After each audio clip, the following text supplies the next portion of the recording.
Hello everyone, welcome to another video. So in today's video we'll be looking at multiple sclerosis. This multiple sclerosis, it is a chronic condition that affects the CNS, that is the central nervous system, and this CNS includes both the brain and the spinal cord. So this multiple sclerosis, it usually occurs when the body's immune system mistakenly attacks the protective covering called the myelin that surrounds nerve fibers.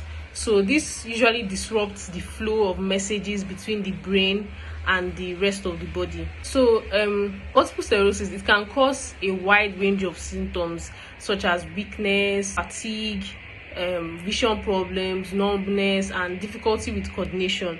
So it is an unpredictable and often progressive condition, meaning it can worsen over time. Although there's no cure, there are certain treatments that can actually slow the disease progression and reduce the symptoms, and at the end improve the quality of life of the person. So the term multiple sclerosis, it means many scars, referring to the areas of damage, that is the areas with lesions, plaques, that is seen in the brain and the spinal cord when a scan is done.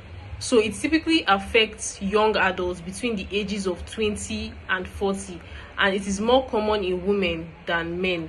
So the exact cause is unknown, but it is believed to involve a combination of genetic, immune, and environmental factors. So there are different types of multiple sclerosis, including number one, relapsing remitting type, which is the most common, and it has periods of symptoms followed by recovery. Then we have the secondary progressive type, whereby the symptoms worsen steadily over time after initial relapse. Then primary progressive type, symptoms gradually worsen from start without any relapse. So for the causes and the risk factors, the exact cause of multiple sclerosis is actually unknown, but it could likely involve autoimmune reactions, that is the immune system attacking the body's own nervous system, then genetic susceptibility, or like environmental triggers such as a viral infection or lack of enough sunlight exposure.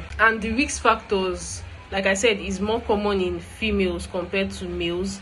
Then having a family history of this disease, and having low vitamin D levels, smoking, and certain viral infections like Epstein-Barr virus. So the myelin, this myelin is actually the fatty layer that insulates the nerve fibers and helps electrical signals travel quickly.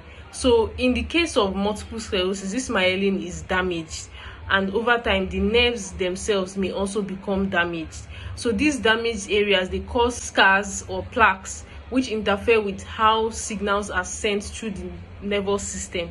So the location of damage determines what symptoms a person will experience. For example, damage in the optic nerve causes vision problems.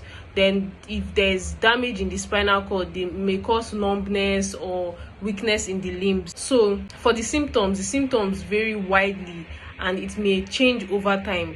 Common symptoms can be fatigue, that is having this overwhelming feeling of tiredness, which is usually not relieved by rest. Then numbness or tingling, especially in the face, in the arms, or in the legs. Muscle weakness or spasms, blurry or double vision, loss of balance or coordination, slurred speech, memory and concentration problems, pain or muscle stiffness, depression and mood changes. Then bladder and sometimes bladder and bowel problems. So in the relapsing remitting type of this multiple sclerosis, the symptoms come and they go in attacks, that is relapses, followed by periods of partial or full recovery known as remissions. So for the diagnosis is based on combination of tests, not just a single test, including getting the medical history of the patient, doing a physical examination, then magnetic resonance imaging, that is MRIs, to detect the plaques or the lesions in the brain and spinal cord. Like I said, this is the distinctive thing about multiple sclerosis. On scans, they see many scars on the brain, and a lumbar puncture can be done to analyze the spinal fluid for immune system markers, then evoked potentials. Like these tests are done to measure how quickly electrical signals move through the nerves. So multiple sclerosis is diagnosed only after ruling out like other possible conditions that may be causing the symptoms and other things. So for the treatment, like I said in the beginning, there's no cure for multiple sclerosis, but several treatments help to slow the disease progression and manage the disease, like for example, disease modifying therapies. So these usually slow the progression of the disease and reduce the number of relapses. So they work by modulating or suppressing the immune system. Examples are interferon-based injections, or oral immune modulating drugs, or monoclonal antibody infusions. Then for the relapse treatment, so during a flare-up, corticosteroids like methylprednisolone is used to reduce the inflammation and to shorten the attack. Then symptom management, so medications that can be prescribed for like the symptom management, like in muscle spasms, baclofen, fatigue, amantadine, and other medications for bladder problems, for pain, analgesics, and for depression or mood swings.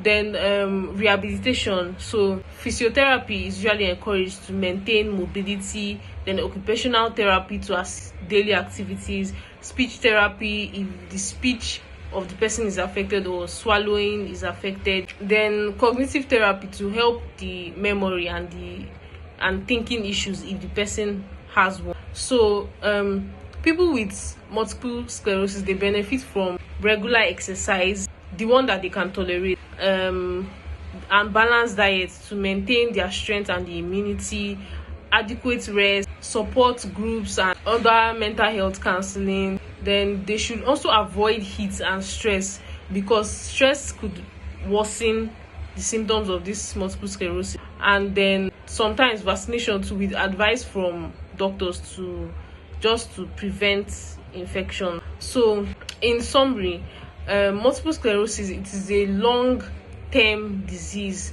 where the immune system damages the protective layers of the nerves known as the myelin, leading to unpredictable physical and cognitive symptoms. So while it has no cure, early diagnosis and proper treatment can help to slow the disease progression, control the disease, and improve the quality of life of the patient. So thank you for watching. I'll see you in the next video. Bye.